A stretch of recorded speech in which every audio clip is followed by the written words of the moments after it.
Hi, this is the last Paper 2 Question 4 lesson in which I'd like you to write an answer to a question on text by Malala Yousafzai and Margaret Oliphant. Malala is from Pakistan, where she was shot by the Taliban for requesting girls' education, and Margaret Oliphant lived in Victorian times in Scotland.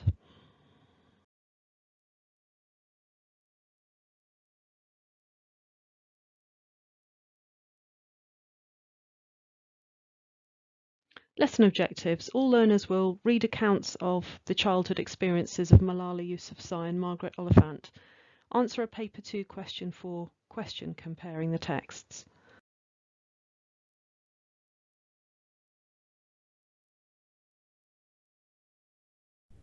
Source A, 21st century non-fiction. Extract from I Am Malala, a memoir by Malala Yousafzai. When I close my eyes, I can see my bedroom. The bed is unmade, my fluffy blanket in a heap because I've rushed out for school, late for an exam. My school timetable is open on my desk to a page dated 9th of October 2012, and my school uniform, my white shalwar and blue kameez, is on a peg on the wall waiting for me. I can hear kids playing cricket in the alley behind our home. I can hear the hum of the bazaar not far away, and if I listen very closely, I can hear Safina, my friend next door, tapping on the wall we share so she can tell me a secret. I smell rice cooking as my mother works in the kitchen. I hear my little brothers fighting over the remote, the TV switching between WWE SmackDown and cartoons. Soon I'll hear my father's deep voice as he calls out my nickname. Johnny, he'll say, which is Persian for dear one. How was the school running today? He was asking how things were at the Kushal School for Girls, which he founded and I attended, but I always took the opportunity to answer the question literally. Aha, I joke, the school is walking, not running. This was my way of telling him I thought things could be better. I left that beloved home in Pakistan one morning, planning to dive back under the covers as soon as school was over, and ended up a world away. Some people say it's too dangerous to go back there now, that I'll never be able to return, and so, from time to time, I go there in my mind. But now another family lives in that home. Another girl sleeps in that bedroom while I'm thousands of miles away. I don't care much about the other things in my room, but I do worry about the school trophies on my bookcase. I even dream about them sometimes.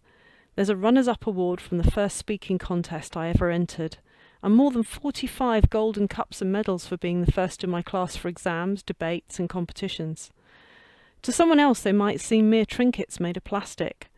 To someone else they may simply look like prizes for good grades, but to me they are reminders of the life I loved and the girl I was before I left home that fateful day. When I open my eyes, I'm in my new bedroom. It's in a sturdy brick house in a damp and chilly place called Birmingham, England. Here there's running water from every tap, hot or cold as you like. No need to carry canisters of gas from the market to heat the water. Here there are large rooms with shiny wood floors filled with large furniture and a large TV. There is hardly a sound in this calm, leafy suburb. No children laughing and yelling. No women downstairs chopping vegetables and gossiping with my mother. No men smoking cigarettes and debating politics. Sometimes, though, even with these thick walls between us, I can hear someone in my family crying for home. But then my father will burst through the front door, his voice booming. Johnny, he'll say, how was school today? Now there's no play on words. He's not asking about the school he runs and that I attend, but there's a note of worry in his voice, as if he fears I won't be there to reply, because it was not so long ago that I was nearly killed, simply because I was speaking out about my right to go to school.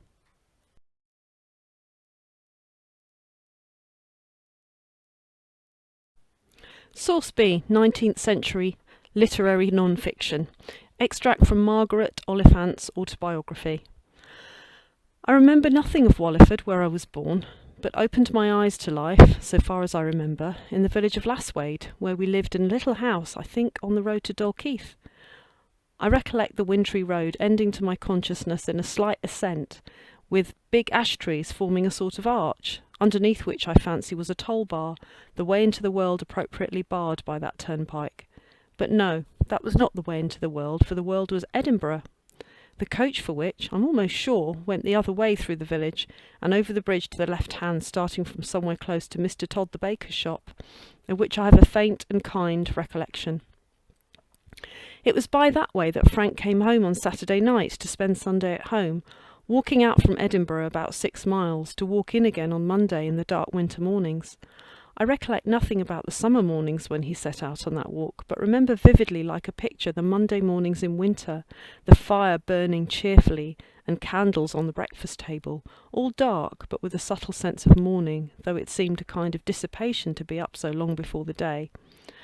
I can see myself, a small creature, seated on a stool by the fire, toasting a cake of dough, which was brought for me by the baker with the prematurely early rolls,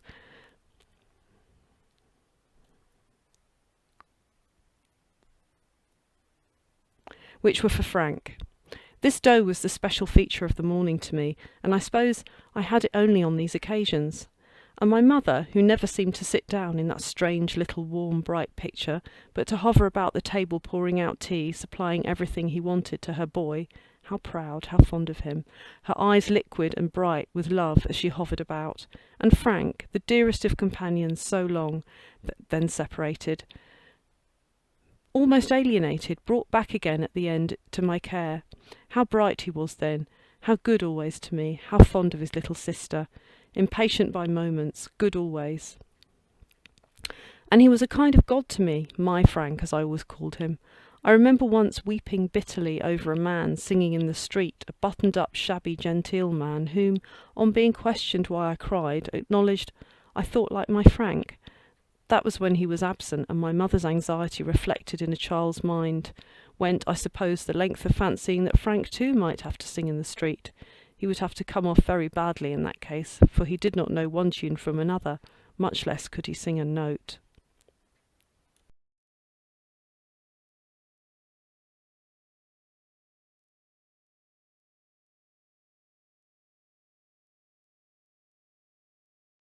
Here's the question. Question 4.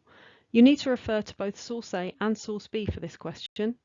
Compare how the two writers convey their different memories of their childhood home. In your answer, you could compare the different memories, compare the methods they use to convey their memories, support your ideas with references to both texts,